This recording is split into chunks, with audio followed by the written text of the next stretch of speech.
How are you writing or leading songs that God is singing over you? This is the Worship Team Training Podcast. Now, here's your host, Branon Dempsey. Hey, worship teams, leaders, and friends, thank you for subscribing to the Worship Team Training Podcast and for your continued support and attention. We thank you for visiting worshipteamtraining.com. Be sure to check out wttu-co, which is our on-demand membership platform for worship leaders and worship teams. Don't forget to catch more postings on worshipteamtraining.com, and also find us on Instagram. Watch our shows on Facebook Tuesdays at 11 a.m. That's facebook.com/worshipteamtraining. And catch our Bible highlights on YouVersion. Just search Worship Team Training, Branon Dempsey. Interact and follow us on Snapchat and Twitter. Our address at worshiptt.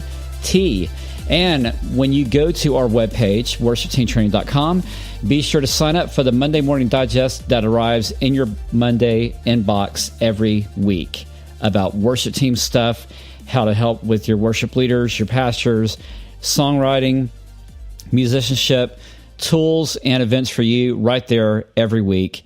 And also be sure to look out, members, for trainings this coming week. We just had our Monday morning worship Bible study. This morning, you can watch the playback on it. And also our Tuesday show, which is tomorrow at 11 a.m.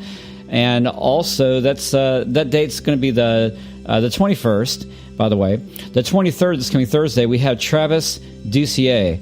And that's going to be great. He's going to be talking about creating a songwriting culture in your church. So you don't want to miss that.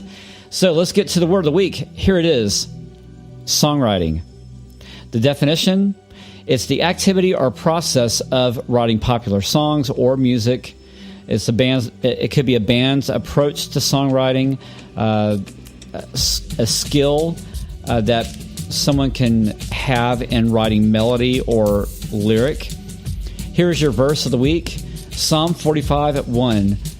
My heart is stirred by a noble theme, and as I recite my verses for the King, my tongue is the pen of a skillful writer. Love that verse. Question of the week, what does it mean to write songs? So for many songwriters, they live the chasing of this meaning every day. What drives the songwriter is to find that perfect melody, perfect lyric, harmonic setting to make the music that expresses what they want to convey both to God and to the listener, worshiper. They spend hundreds, if not thousands of hours perfecting the right note, searching the right word, and trying to find the right home to frame all of those artistic elements together to bring musical satisfaction. That's right. I love putting it that way because for me, it's like an artist painting the picture and everything coming together. One person and organization that comes to mind as I speak about songwriting is Nashville Christian Songwriters, headed up by the infamous John Chisholm.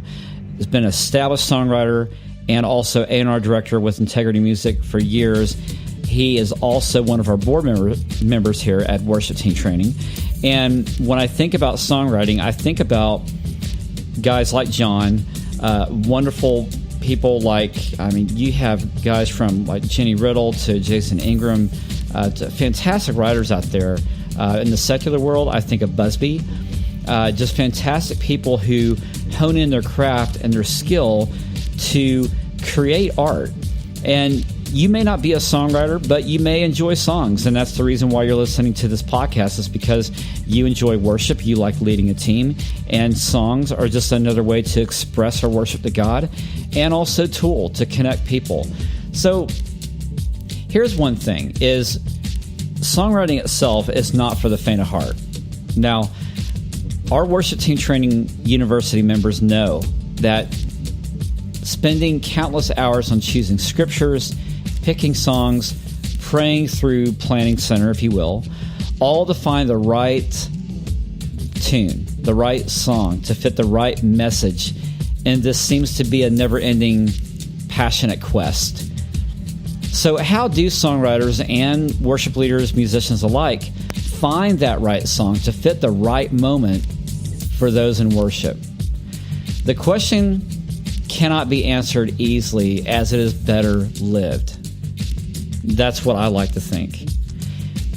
Songwriting, finding the right song as worship leaders, that's something that we find every week in terms of it could be a joy, it could be, for some, it could be a task, an arduous type of obligation, but it doesn't need to be that way.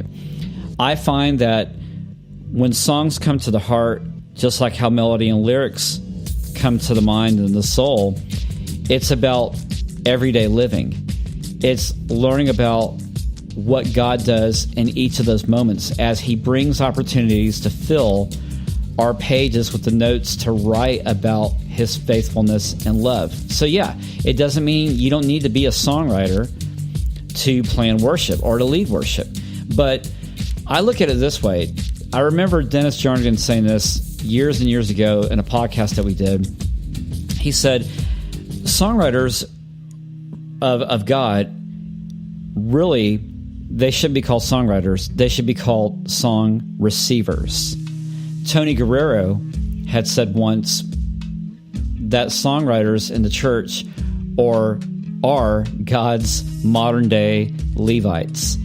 And I love both of those analogies because we receive the Word of God through song, and then we sing or lead that song as a modern-day Levite. So that comes also from daily experiences. I mean, you know, anyone will tell you in the Nashville songwriting world that songwriting is not easy. Far from it.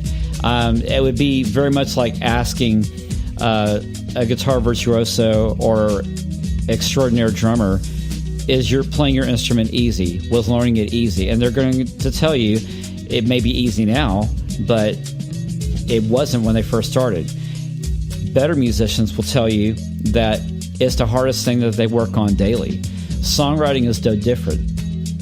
But when we talk about song and leading it, writing it, whatever, they stem from the encounters that we have week in or day in and day out. I mean, think about the time that you found God or you were asking God to fill one of your biggest needs. When you came to a point of life where an experience happened, a hardship, a victory, whatever, or maybe you're still waiting for that desired victory to come. Write from that, lead from that. I look at it this way. It's not by coincidence that when we face stress, strife, obstacles, that they just happen without reason or care. No, it doesn't mean that God sends it into our life to be a negative defining moment. No. But we're told from Scripture, Romans 8:28, that He engineers all of our circumstances for good. So how do we re-engineer our lives? And how do we put that in a song or lead a song or play a piece of music? So it's something that you have to think about all these living day moments as little small testimonies or stories, if you will. I mean, look at the grander testimony of what God has done in your life. I mean, when you look into what God has done as He's written upon our hearts, there's no question that we have many notes to write, sing, and play about. That could be the celebration or of a victory, an outcome of maybe God healing, God providing, God rescuing, God restoring. All of these things that we sing about in the church even, they're still happening to us day to day. So how often is it that when you step off from leading on Sunday worship, that you're reliving those same songs that you sung about daily? I mean, it comes down to the point of, do you believe what you sing? And do you sing what you believe? You may not realize it, but the story that God placed upon your soul is probably the one that needs to be heard by others. My question to all of us, myself included, how are you writing it? And are you living it? At many of our workshops in worship team training, we go across the country. We provide a hands-on workshop for worship teams and leaders on a Friday and Saturday. And I share the same illustration with all leaders and musicians and singers, that there's a testimony that God has sung over all of our lives. The question is, are we listening? Our responsibility as leaders is to sing it back to Him while we stand in the midst of His people that are in search for their own melody or harmony that they can sing to God as well, but in their own voice. I mean, isn't that beautiful? The very story that God gave you, He's also calling you to sing it back to Him, but to lead others in worship so that they can have a song as well. And together, unified, that's congregational worship. Whether it be if the song is on your heart, I don't mean you got to write a new song every time, maybe, but songs can come in the form of familiar tunes. It could be an old hymn. It can be a song that was released a year ago or 15 years ago. It doesn't matter, but there are songs that you and I identify with based upon certain experiences. That's how really good songs are written. I mean, when you think about your favorite artist back from years ago, whatever, and think about the time when you first heard that one song that you really, really, really loved, and what was the moment in which you heard that song? What were the memories that were attached to that song? So when you hear it again now, it takes you to a certain place and you're like, oh yeah, that was when this happened. Or, and those are defining moments. And so when I look for good songs or when I write songs, I try to do it from those experiences. But yet, yes, finding those experiences, that is the most, or I would say finding that encouragement, finding that inspiration is a task in itself. So the best way is just to allow God to do what He's normally doing in your life and allow Him to find those experiences and just to be in tune. It's like songwriters, as I said before at the top of the broadcast, they're trying to find that perfect lyric or melody, and sometimes it doesn't come.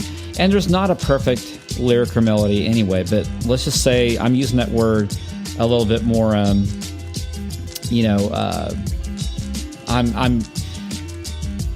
elaborating a little bit more here. And the idea is that we find a good lyric, we find a good song, but not all the time does it come. It's the same thing as a worship leader. So when those moments happen, I say we just have to let the dryness occur, because that's where we find our need of God and where we can ask God, Lord, I'm dry, I don't have any songs in me, or I don't know what songs to pick, I need you to do it through me. That's where I find my reliance upon the Lord the most. So often I remind people to live out the story that God is singing in your heart. I really believe that the more we do this, the more we become the church. I can look at my own life and remember many times of hearing other people's melodies and stories and how they still today encourage me. And that's why I bring up John Chisholm, because that's a man, songwriter, who's encouraged and mentored me for years and years. And I still fall back on all the bones that I've learned, and I continue that process and sharing that with others like you. So what is our response? Do we just keep the words and melodies to ourselves? Or do we sing them out to God and for the church? Even more important, how do we sing them to the lost for the sake of the gospel? As songwriters or gifted artists, we have every opportunity and skill to put together a message that is compelling to unfold the story of what God has done in our lives. So think about this. And the people that you encounter every day plus Sunday, God has placed certain people in your life for a reason. So how are you engaging them? How are you walking with them, relating to them, better yet, singing to them? So consider some of these questions and just think about this to yourself and ask God. Here's one. Am I hearing the song that God is singing over my soul? Next one, how am I living out the testimony God gave me? And am I in harmony with the Bible? Am I singing back to God honor, worship, and thanksgiving? What do others hear as I sing or play my song? Is the song I'm singing a song they want to hear? Do they want to hit the replay button? Or better yet, do they want to share it with their friends? Whatever the case, guys, God hears your songs and He hears your melodies. He loves you and I so much, and He's less concerned about how we are with our music or where we were, but He's more concerned about how we're making our music for Him and where we're going in Jesus. The closer that you sing back to God, into His heart, the closer your voice becomes in unity and the life that He is making. So I say this, spend time listening the melodies that God's singing over you. Sing back those melodies and share the story that God gave you.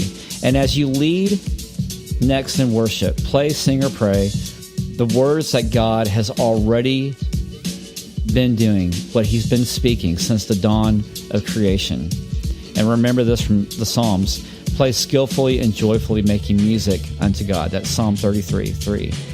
And as together as modern Levites, we write songs for the ages for people to glorify God and bring Him praise while connecting people to Jesus. So guys, hey, just in this podcast, as you heard, worship leaders, worship teams, would you like this kind of personal, customized attention for your entire worship team? Well, like many others have, hundreds of churches, check out worshipteamtraining.com/workshops and learn what it means to have an intuitive and fun, creative way to step up the skills and heart for your worship team. And best of all, we come to you. So guys, members, you want to look out for the training for this week. As I've stated before, Tuesday show this week, or also Thursday training with, that would be Travis Ducier, who's coming up at 11 a.m. Central. You don't want to miss that. And also look at our entire calendar when you go to wttu-co-itunes/events. And guys, hey, if you've never checked out our university, well, it's about aspiring to excellence, elevating your skill, and transforming your ministry. Visit now. We have a 7-day download of articles, videos, and webinars and ebooks. For more info, go to wttu-co/F as in Frank, T as in Tom, R as in Robert, the number 7. So that's wttu-co/FTR. Guys, thanks so much for being a part of this podcast and downloading it to your device or computer. And we thank you for your support. And we ask you, if you like this podcast and broadcast each week, please give us a 5-star rating on iTunes or iHeartRadio. And even better, share this podcast with a friend. We hope that you're encouraged from this word of the week to be transformed for the leading of worship. And remember, guys, you don't need to be perfect. Just let God transform the way you live life and the way you lead worship. I'm Branon Dempsey, worshipteamtraining.com and Worship Team Training University. See you next time. Bye. This has been a Worship Team Training broadcast and digital production with your host and training director, Branon Dempsey. Worship Team Training provides live workshops and online resources to help inspire, create, and transform the leading of worship. We'll see you again right here on worshipteamtraining.com.